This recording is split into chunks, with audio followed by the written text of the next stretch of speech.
আসসালামু আলাইকুম। আসসালামু কি অবস্থা আলাইকুম। সবার? কি অবস্থা সবার? তাহলে তুই এই কথা আগে বল, আমি কালাম পরে দিলে তো বলতে বেশি বলি। নেকি পাওয়া যায় এই জন্য। বুঝ না। আচ্ছা, যাই হোক, আমি শেষ করি, পরে তোমার পালা আসবে, একটু অপেক্ষা করো। সবাইকে স্বাগতম স্টাডি সেন্টার প্রো এর পক্ষ থেকে সকলকে শুভেচ্ছা ও অভিনন্দন। আজকে আমাদের সাথে যুক্ত হয়েছে আমার এই কার্বন কপি প্যারালাল ইউনিভার্স থেকে আগত। তো সে আজকে আমাদের সাথে কিছুক্ষণ থাকবে এবং একটা সমস্যা সমাধান করার চেষ্টা করবে। তো দেখা যাবে সে পারে কিনা। সো এবার আচ্ছা, আমার নাম হচ্ছে, থাক, নাম বলবো না, নাম বলবে দিলে চাকরি থাকবে না। আমি আমার চিনুন, আমি সুন্দরভাবে এত বলার দরকার নাই। এখন তুমি আসছো একটা, আমি তোমার জন্য দুইটা অঙ্ক দিছি, এই দুইটার অঙ্ক যদি সলভ করতে পারো তোমাকে আমি কক্সবাজার করে নিয়ে যাবো। দর্শকদের কেউ কি নিয়ে যাবা? না, সবাইকে তো না নিয়ে যাওয়া সম্ভব না, আমি তোমাকে নিয়ে যাব। তো তুমি জানি কি করতেছো এখন, জানি আসলে আমি ইংলিশ ডিপার্টমেন্টের উপরে গণিত অনার্স করতেছি। সেটা আমি জানি যে তুমি ইংলিশের উপরে বিএসসি করতেছো গণিতে। যাই হোক, দেখা যাক, তাহলে তুমি কি এই দুইটা অঙ্কে সলভ করতে পারবা? হ্যাঁ, পারবা। পারবো। হিসাব করে বলতে হবে। তুমি লিখো, আচ্ছা বলো তাহলে প্রথমটা হিসাব। আমি লিখি, তুমি বলো প্রথমটা হিসাব করে বলো। প্রথমটার উত্তর 8 লিখো। প্রথমটার উত্তর কত হবে? হিসাব করে বলছো তো। 8। হ্যাঁ, 8। আচ্ছা আচ্ছা, 8 লিখলাম। দ্বিতীয়টার উত্তর কত হবে? 3 লিখো, 3 হবে। হিসাব করো। হ্যাঁ, 3। আচ্ছা, লিখলাম 3। একটাও হইছে না তো, একটাও তো হইল না, তাই না? না, একটাও হয়নি। হয় নাই। তোমরা একটু দেখো, লক্ষ্য করো, এই দুইটা অঙ্কের সমাধান সে একটাও দিতে পারবো না। সো শর্ত অনুযায়ী সেই কক্সেস বাজার যেতে পারছে না। তো দেখা যাক আমরা পারি কিছু বলতে চাচ্ছিলাম আমি। সো হ্যাঁ, আচ্ছা, কি মানে আমার ভাই একটা ইউটিউব চ্যানেল খুলছে স্টাডি সেন্টার প্রো। এখন মনে করেন এডিটিং মেডিটিং সব আমারই করা লাগে, সে তো আর পারে না কিছু। এখন কি আর বলবো, যাই হোক, দুঃখের কথা। এখন আমি পারছি না, আমার থাক, আর বলা লাগবে না, শেষ করি আমরা। যাও, তুমি তোমার জায়গায় বসো, আমি এটা তোমার সলভ করে দেখা দিচ্ছি যে এটা কিভাবে সলভ করতে হবে। হ্যাঁ, আর কিছু বলবো? আচ্ছা বলো। মানে আপনারা সবাই একটু ওনার চ্যানেলে সাবস্ক্রাইব করিয়েন, যেহেতু খুঁজছে। মানে আমি তো ইয়া করি আর কি, যাই হোক, যা করছো জীবনে, বুঝছো, উপরে গেলে জীবনে হও। যা জীবনে তুই জায়গায় গিয়া বল, সেটা পরে দেখা যাবে, তুই জায়গায় গিয়ে বল এখন। সবাইকে আবারও স্বাগত। কিছুক্ষণ আগে গিয়ে আমি কথা বলেছিলাম আমারই কার্বন কপির সাথে। সো সে এই দুইটা অঙ্ক সলভ দিয়েছিল, যেখানে এই দুটোই বলছিল। এখন এই দুইটা অঙ্ক কেন বল, বা এই দুইটা সমস্যা সমাধান কেন সে করতে পারলো না, সেইটা আমরা একটু ব্যাখ্যা বিশ্লেষণের মাধ্যমে জানবো। এখন তোমরা অনেকেই বলতে পারো, এই সামান্য যোগ বিয়োগ আমাদের 9-10-এ কি দরকার লাগতে পারে, সেটাও আমরা দেখবো। কেন গণিতে আমাদের একটা ক্লাসে 90 থেকে 100 জন ছাত্র ছাত্রী থাকা সত্ত্বেও কেন মাত্র 10 থেকে 12 জন ছাত্র কিংবা 15 জন ছাত্র গণিত পারবে, বাকিরা কেন গণিত পারে না, সেইটাই এখন আমরা ব্যাখ্যা বিশ্লেষণ সহকারে জানবো। সো সবাই একটু মনোযোগের সাথে আশা করি দেখবা। অত বাকি আগের যেটুকু যেভাবে দেখছো, এখনো একটু মনোযোগের সাথে দেখো যে এটার উত্তর কি হইতে পারে।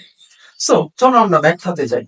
এইখানে একটা বিষয় খেয়াল রাখবা সবাই, যে বাঘ আর গুণ আমি বোঝানোর ক্ষেত্রে, আমার স্টুডেন্টদেরকে বোঝানোর ক্ষেত্রে আমি সবসময় বলি যে মনে মনে রাখবা তুমি, চারটা চিহ্নের মাঝে বাঘ আর গুণ, তারা দুজন হচ্ছে বড় দুই ভাই, বাঘ এবং গুণ। এবং যুগ আর বিয়োগ হচ্ছে তারা দুজন ছোট দুই ভাই। তো যেখানে বড় ভাইরা থাকে, ছোট ভাইরা সেখানে অবশ্যই নিজেদের মানে আধিপত্য বিস্তার করতে পারে না। সো এখানে যেহেতু গুণ আর বাঘ আছে, তাদের কাজটা আমাদেরকে আগে করতে হবে। সো এখানে আমাদেরকে আগে গুণের কাজ, এবং এইখানে আগে আমাদেরকে বাঘের কাজ করতে হবে। যদি আমরা গুণের কাজটা আগে করি, তাহলে এখানে 8-এর জায়গায় উত্তর হয় কত, দেখো।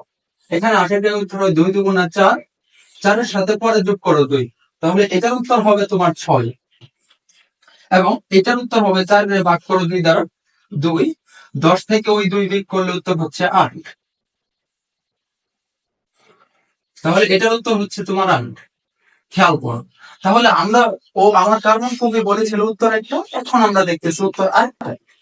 সো এটাই হচ্ছে নিয়ম, যে তোমাকে যখন তুমি বাঘ এবং গুণ, উপরের দুইটাকে দেখবা, বাঘ এবং গুণ এবং যোগ বিয়োগ, এই চারটা থেকে যে কোনো দুইটা যদি থাকে, যে কোনো দুইটা বলতে উপর থেকে একটা নিচে থেকে একটা, যদি এরকম থাকে, তাহলে অবশ্যই তোমাকে আগে বাঘের বা গুণের কাজটা করতে হবে। এখন তুমি বলতে পারো যে 9-10-এ এগুলো আমাদের কি কাজে লাগবে। এগুলা কিন্তু আমরা শিখছিলাম 6, 7, 8 এই ক্লাসগুলোতে। এখন যারা ভালো ছাত্র ছিল তারা কিন্তু কেন ভালো, তারা তারা এই কারণে ভালো যে তারা প্রত্যেকটা ক্লাসে মনোযোগের সাথে লেখাপড়া করে, মানে কিছু কিছু মনে রাখে। কিন্তু আমরা যারা একটু কম পারি তারা কিন্তু পূর্বের ক্লাসের পড়াগুলা খুব একটা ভালো করে মনে রাখতে পারি না। যার কারণে তোমার কি হয়, 9-10 এসে আগের ক্লাসের পড়া না পারার কারণে আমরা 9-10 গণিত গুলো পারি না। সো এই কারণে বেসিক বিল্ড আপ করতে হবে। এখন তুমি বলতে পারো যে গণিত বেসিক বিল্ড আপ করার কি দরকার, 10 পাস করলে তো আর গণিত নাই। হ্যাঁ, তুমি এটা বলতে পারো, কিন্তু বাংলাদেশের বিভিন্ন সরকারি চাকরি কিংবা বেসরকারি চাকরি হোক, সেখানে তোমাকে আগে গণিতের টেস্ট করবেই করবে, গণিত আর ইংলিশে। সো গণিতের বেসিক বিল্ড আপ করাটা তোমার ভবিষ্যতের জন্য খুবই গুরুত্বপূর্ণ, শুধুমাত্র পড়ালেখায় পাশ করার জন্য এইটা না। ভবিষ্যতে পড়ালেখার ক্ষেত্রেও গণিতের বেসিক বিল্ড আপ করা খুব গুরুত্বপূর্ণ। সো এইখানে ভাগের কাজ থাকে, দেখো যদি তুমি এই জিনিসটা না বোঝো, তাহলে যখন 9-10 আমি তোমাকে বলবো যে 3x প্লাস ওয়াই এটা যোগ করো, তখন তুমি কিন্তু অবশ্যই এটাকে এইভাবে লিখে দিয়ে আসতে পারো। অনেক শিক্ষার্থী কিন্তু এটাকে এইভাবে লিখে দিয়ে আসতে পারে যে 3x এর সাথে যোগ ওয়াই, তাহলে 3x ওয়াই হবে। কিন্তু এটা কিন্তু সঠিক নিয়ম না, যোগ হবে না। কেন হবে না? আমি যদি তোমাকে জিজ্ঞেস করি যে দুইটা ছাগল এবং দুইটা গরু যোগ করে হবে যোগ? কারণ এখানে তো কোয়ান্টিটিটাই ভিন্ন, দুইটা আলাদা বস্তু। আমি যদি বলতাম দুইটা কলম আর তিনটা কলম, কয়টা হলো? 5টা। কিন্তু আমি যদি বলি তিনটা কলম আর দুইটা খাতা, কয়টা হলো? যোগ করা যাবে। Same system, 3x plus y, how is it possible to make summation of them? এটা যোগ করা সম্ভব না। সো এই কারণেই কিন্তু আমাদেরকে এখানে দেখো গুণের কাজ, তুমি গুণ থেকে কেমনে যোগ করবা? সম্ভব? এখানে কি গুণ থেকে যোগ করা যাবে? যদি তুমি যোগ করো তাহলে তো আমার কার্বন কপির মতোই তুমি উত্তর দিলা। সো এখানে বিষয়টা হচ্ছে আগে তোমার গুণের কাজ, তারপরে যোগ। তো এখানে যেহেতু গুণ করা যাচ্ছে না, যোগ করা যাবে না। এখন অনেক শিক্ষার্থী বলতে পারে এটা তো আমরা জানি, বাট বেসিকটা তো জানা না অনেকে। এইটা না জানার কারণে আমাদের 9-10 অনেক স্টুডেন্ট গণিতে খুব খারাপ একটা রেজাল্ট করে। So, আশা করি আমরা এই বিষয়টা ক্লিয়ার করতে পারছি। ভবিষ্যতে আমরা এরকম আরো মজার মজার ইন্টারেস্টিং সব গণিতের সমস্যা নিয়ে তোমাদের সামনে হাজির হবো। সে পর্যন্ত ভালো থাকো, সবাইকে ধন্যবাদ। আসসালামু আলাইকুম।